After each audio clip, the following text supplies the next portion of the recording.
My name is Eleanor Vance, and at the age of 70, I thought I had a full and clear understanding of my life and the people in it. For over 45 years, my world had been centered around William, my husband, a man whose quiet, earnest presence had been the unshakable foundation of my existence. We built a life together from scratch, weathering financial storms, raising our only son, Dylan, and nurturing our small, unassuming bungalow into a home filled with memories. My hands, now gnarled with arthritis, were a testament to this life of tireless care. They had tended to our rose garden, prepared countless meals, and knit blankets for our grandchildren. William was an architect, a man of quiet conviction who believed that actions speak louder than words. He was always there, providing, building, a constant presence. Our life was a slow, contented dance with the seasons, the years blurring into a comforting rhythm. But then, an insidious, gradual change began to creep in, first as a persistent low-grade ache in my joints, then as a slowing of my once energetic pace. The turning point was a fall in my beloved rose garden that left me confined to a wheelchair, a cruel and irrevocable snatching of my independence. At first, the family's concern was a comforting balm. My 3 children, Carol, Richard, and David, surrounded my hospital bed, their faces arranged in what appeared to be genuine sympathy. My 5 grandchildren sent cards with awkwardly drawn flowers, their youthful energy a bright contrast to the sterile stillness of my life. But as the weeks bled into months, the predictable erosion began. Their visits dwindled, their concern frayed. Carol, ever the pragmatist, found it progressively harder to make the trip across town, her voice tinged with a weariness that seemed to blame me for its very existence. Richard, the master of evasion, cited nebulous work pressures, a narrative contradicted by the new, gleaming SUV in his driveway. David, the youngest, became a rare presence, his promises dissolving like morning fog. The practical burden of my care was quietly outsourced to a rotating roster of part-time aides. These young women, preoccupied with their own lives, moved through my house with a detached professionalism, more focused on their phones than on me. My house, once a vessel filled with family warmth, now echoed with a profound silence, punctuated only by the hum of my wheelchair and the chatter of daytime television. Loneliness became my constant companion, a heavy cloak that settled over me each morning. I would sit by the window, a sentinel watching a world from which I was now excluded, stirring a painful ache for the days when my own grandchildren had filled the yard with joyful noise. It was on one particularly bleak afternoon that Carol arrived. Her visit was brief and unsettlingly businesslike. She didn't bother with pleasantries, going straight to the point as if I were a mere agenda item on her schedule. She spoke of the increasing financial burden of my care, the ever-rising bills for the home aides, the strain it was putting on the family. The implication was clear. I was the source of the strain. The words felt cold and clinical, stripping away any foolish hope for a return to the closeness we once shared. This was not a conversation about my well-being, but a financial report where I was the primary liability. Then came the suggestion, delivered with a practiced reluctance. She spoke of a wonderful assisted living facility she had found, a place for round-the-clock professional care and social interaction. Her voice was a falsely cheerful saleswoman's tone, and her smile a strained caricature of warmth. The true meaning hung heavy in the air. I was becoming too much of a burden, too expensive, and too complicated. There was no longer a place for me in the neat, busy architecture of their lives. The move was executed with swift, impersonal efficiency. My belongings, the physical artifacts of a life lived over 7 decades, were packed by strangers. They handled my cherished possessions with a careless indifference that felt like a violation. My furniture, my hand-knitted shawls, my old porcelain tea set, and the framed photographs of my children were all sold or given away without my input. I was simply transported like an inanimate object to a sterile, anonymous room in the assisted living facility, the walls painted a bland institutional beige. There was no photograph of mine on the wall, no piece of my own embroidery, not even the lingering scent of my roses. I was alone, truly and profoundly alone in a way I had never before imagined possible. In the humming quiet of my new surroundings, a cold, hard seed of resentment began to sprout in the barren soil of my heart. The years of selfless giving, the sacrifices, the unconditional love, it all seemed to have been forgotten, dismissed as casually as clearing a forgotten dish from the dinner table. It wasn't just neglect, it was an erasure of my value and identity within the family I had built. This feeling festered, a slow-burning, smokeless fire transforming my deep sadness into a burning sense of injustice and betrayal.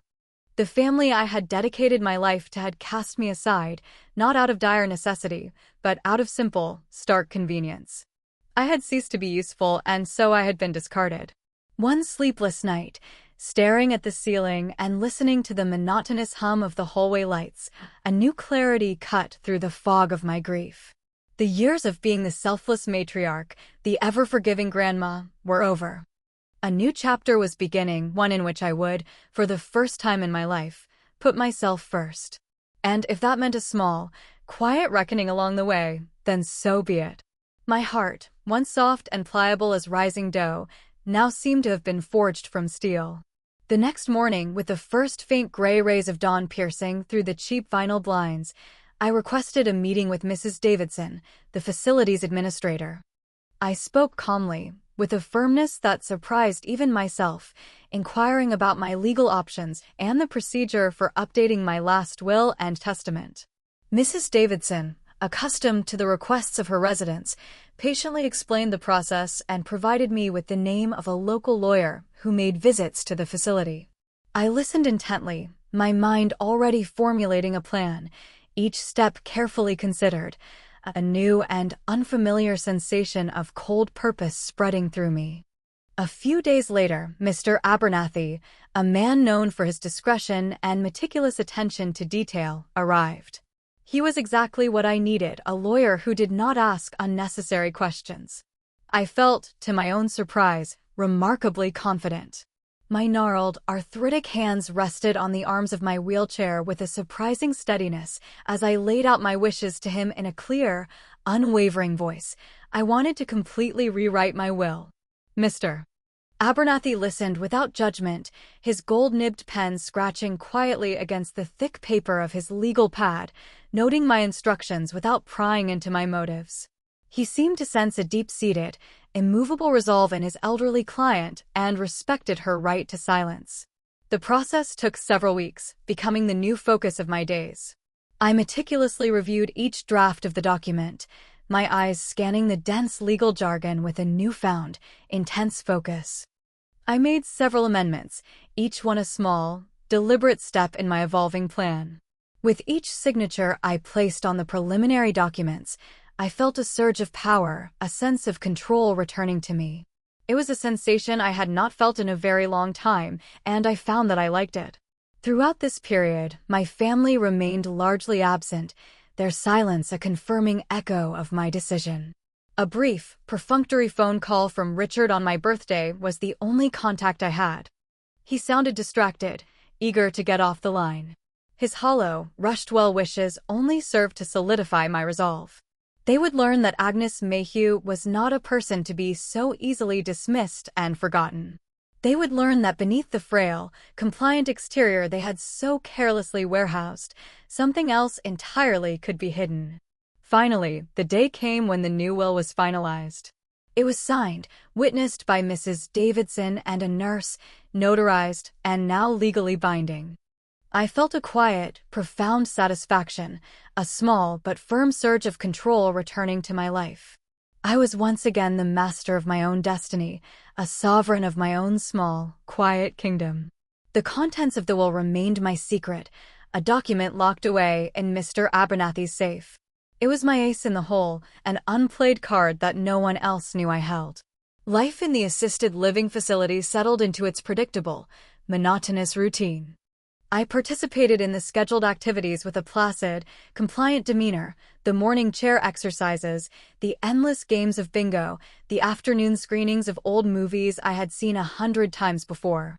I made polite, surface-level conversation with the other residents, women much like myself, forgotten relics of families who had moved on.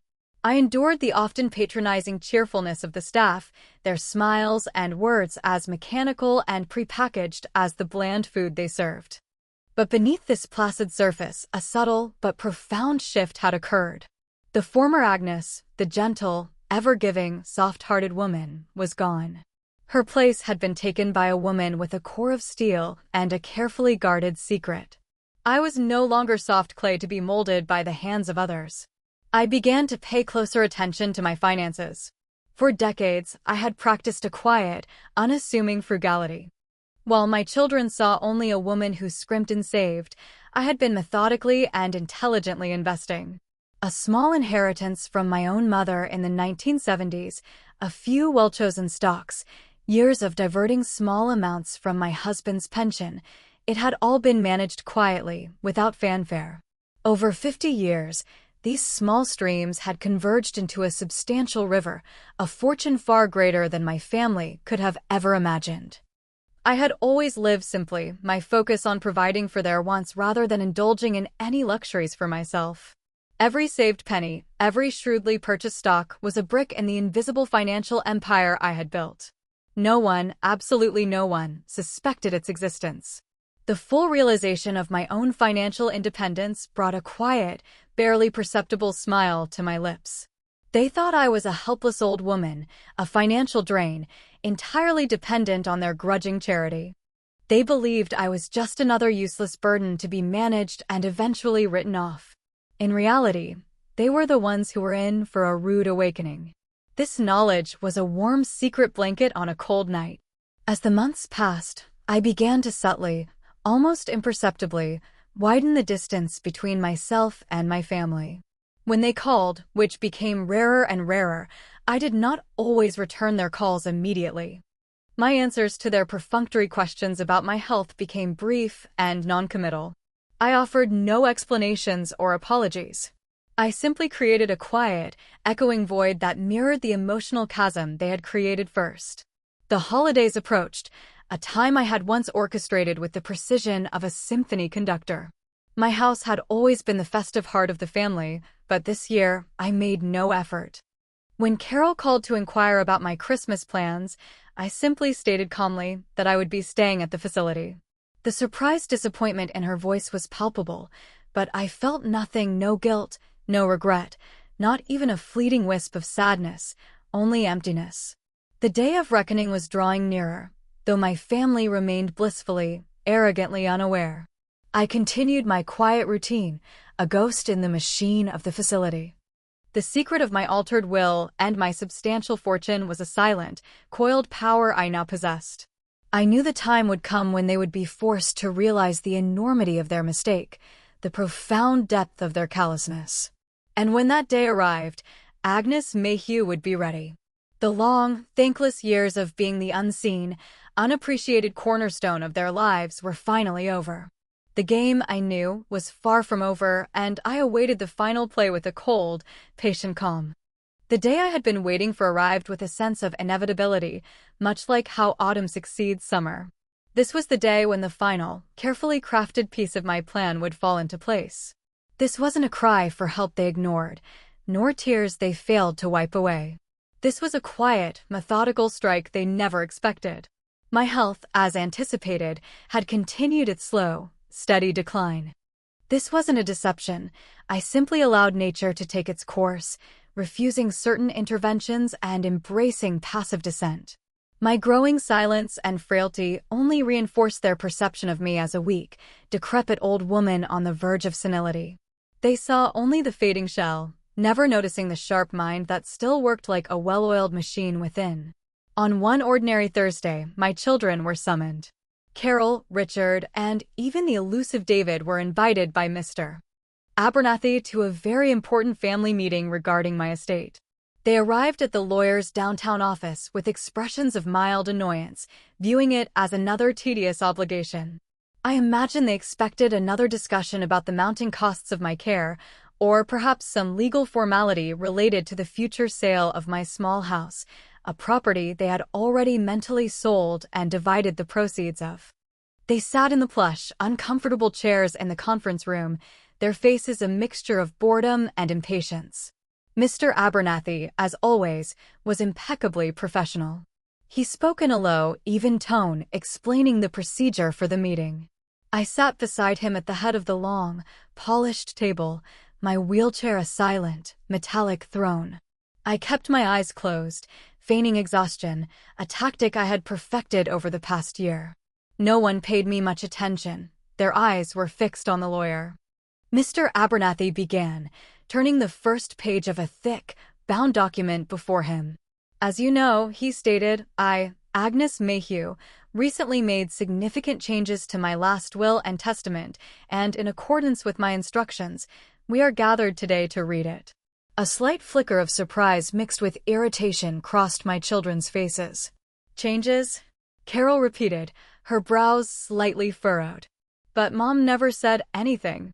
She had every right to do so, Mr. Abernathy replied politely, his gaze remaining on the document. And this will, dated 6 months ago, is her final and legally binding testament. Please pay attention. He began to read. First came the dry legal formalities. He mentioned my modest state pension and a small checking account designated to cover my funeral expenses. I could feel the tension in the room relax. This was what they expected. They were probably already mentally divvying up my old tea set. Then Mr. Abernathy paused. He looked at them over the top of his reading glasses, and I, from behind my closed eyelids, could sense the shift in the room's atmosphere. I detected a tiny, almost imperceptible glint of satisfaction in his usually calm eyes. And now, he continued, his voice dropping slightly, we move to the main portion of the estate. I, Agnes Mayhew, being of sound mind and body, do hereby bequeath. He began to name assets. He spoke of investment portfolios with established brokerage firms they had never heard of. He spoke of stock holdings in major blue-chip companies, names they recognized from the news. He spoke of municipal bonds and 2 small rental properties in a neighboring state, properties whose existence was a complete secret. The figures he quoted were staggering. With each mention of a 6-figure sum, an audible gasp or a sharp intake of breath rippled through the room, each sound quickly suppressed, replaced by a stunned, disbelieving silence. Their faces, oh, I wish I could have painted them. Even with my eyes closed, I could picture them perfectly. Carol's mouth had fallen slightly open, her usual composure completely shattered. Richard, I knew, would have turned a blotchy, apoplectic red, his eyes bulging in shock. David, who had been slumping in his chair with boredom, would now be sitting bolt upright, staring blankly ahead.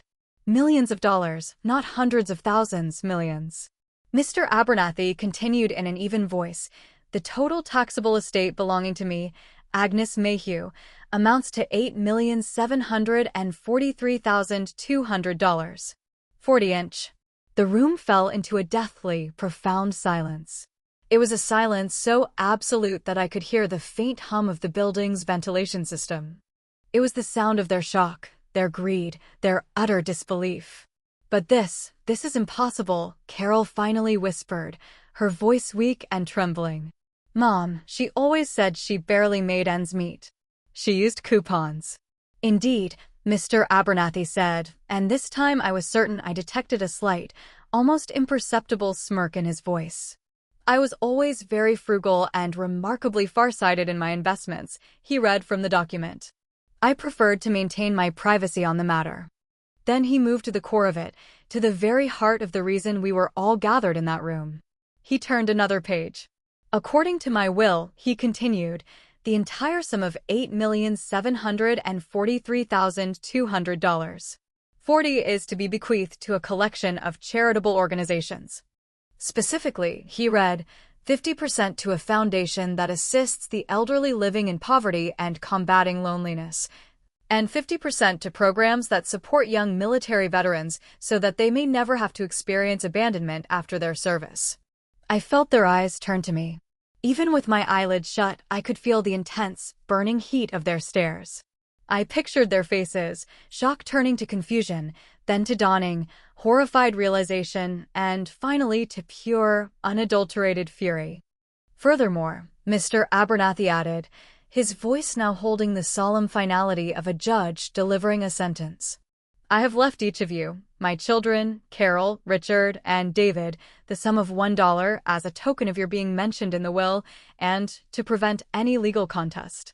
This was my final, most subtle, most painful jab.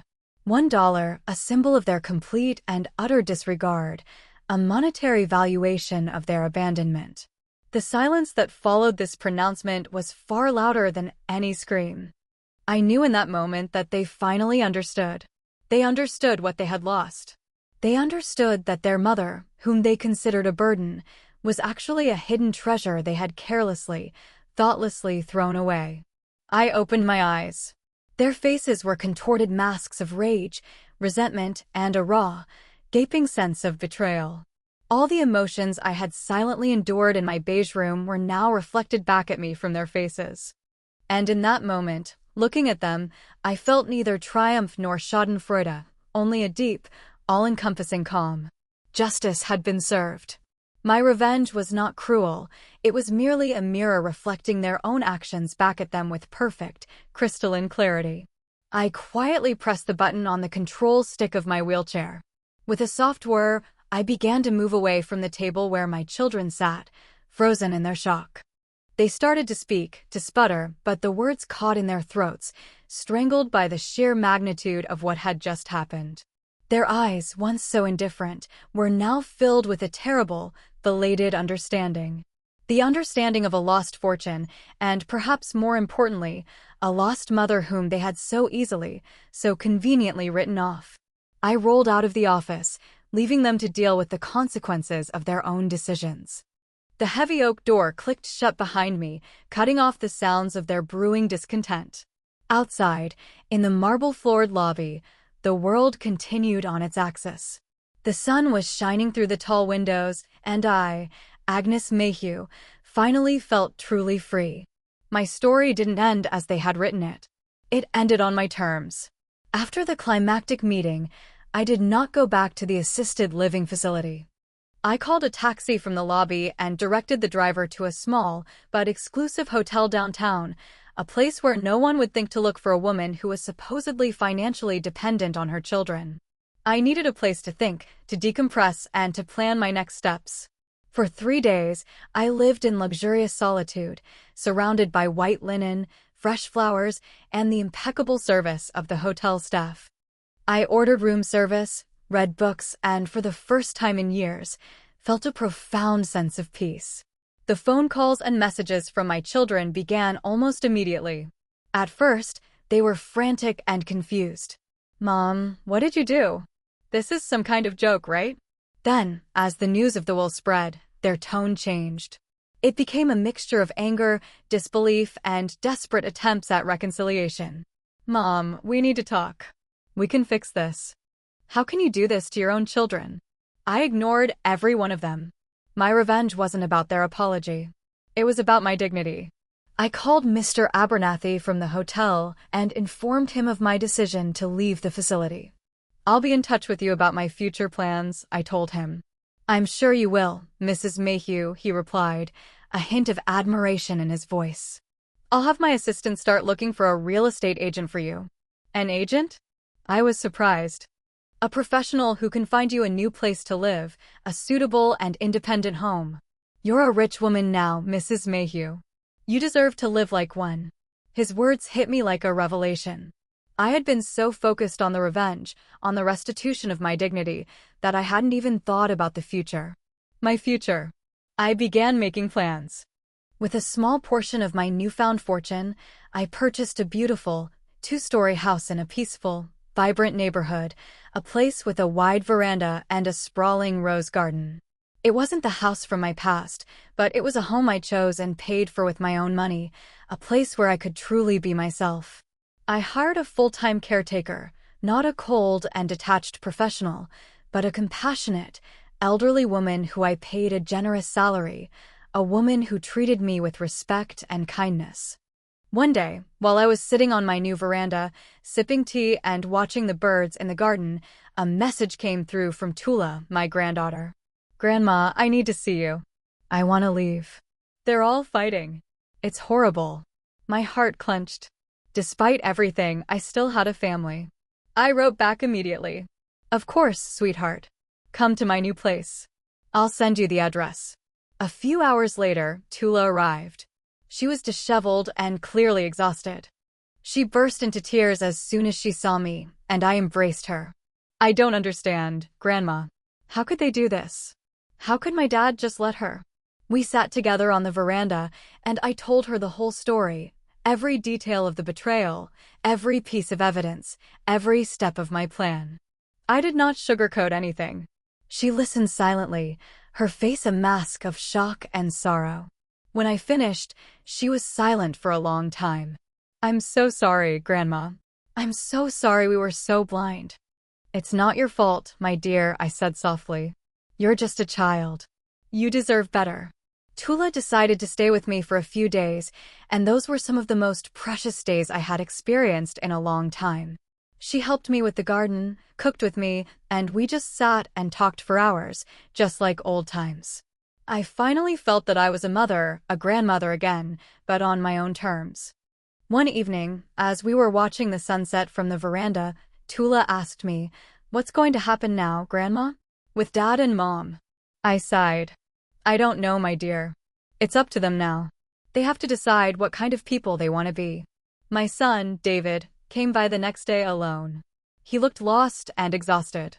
Mom, I don't know what to say. I'm sorry.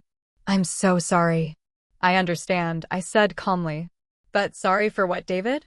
For not having any idea what's going on in my life? For not understanding that I am my own person? Or for what you did to your father's memory by letting your mother sell his grave for money? I didn't want him to simply apologize. I wanted him to understand the consequences of his actions. He was silent, the weight of my words crushing him. I'm going to leave now, I said. You're welcome to stay, but I don't want to talk to you right now. He simply nodded and left, defeated. It was a new kind of relationship, one based on honesty and accountability, not manipulation and neglect. A month later, the first letters from the charities I had chosen began to arrive. A foundation for the elderly sent a letter expressing its profound gratitude for the anonymous donation that would allow them to expand their programs. A military veterans organization wrote a heartfelt letter saying that the money would go toward housing and mental health services for veterans. I felt an incredible warmth in my heart, a profound sense of purpose. I had not only given myself a new life, but I had also helped others. I had turned my pain and betrayal into a positive force. I had no more contact with Carol, Richard, or David for several months, although I heard from Tula that they were struggling financially and that their relationships were strained.